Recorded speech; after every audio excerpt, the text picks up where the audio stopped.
döküp oturacakta. Gelmesen yollarına bakıp oturacakta. Karaltmayana kuça çıkıp oturacakta. Yalayı benim için yakıp oturacakta. Son pişman edip göz yaş döküp oturacakta.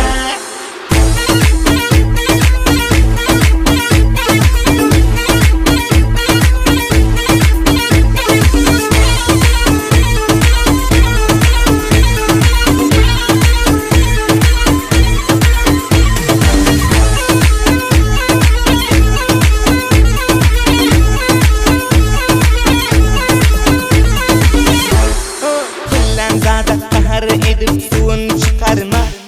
Huda rastı başka kızlar gelmez fikirime. Bes indi menden şek etme, içim yakmasın. Ağzımdan bir bolar bolmaz gepler çıkmasın.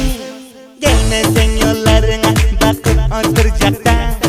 Karaltmayana kuça çıkıp oturacakta. Yalayı benim içim yakıp oturacakta. Son pişman edip göz yaş döküp oturacakta.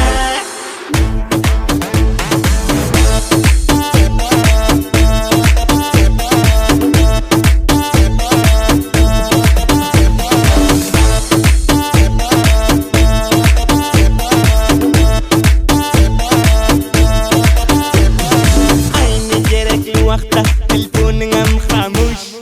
Şofilla kaharım gelip gidiyor akıl huş. Juda bir nazdan akiza gelip derin duş. Vay mene derbeder etme izinde akuş. Gelmesen yollarına bakıp oturacakta. Karaltmayana kuça çıkıp oturacakta. Yalayı benim içim yakıp oturacakta. Son pişman edip göz yaş döküp oturacakta.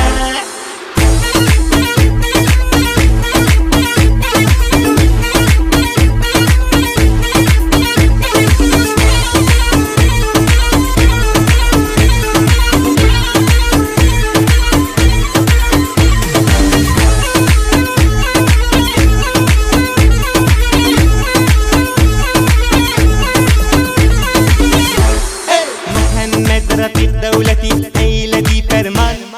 Garip oğlan genci hana kazandır dastan. Sözlerini gönlüne almak yakşı görüyorun. Bilip koygun gepimde istada duruyorun. Gelmesen yollarına bakıp oturacakta. Karaltmayana kuça çıkıp oturacakta.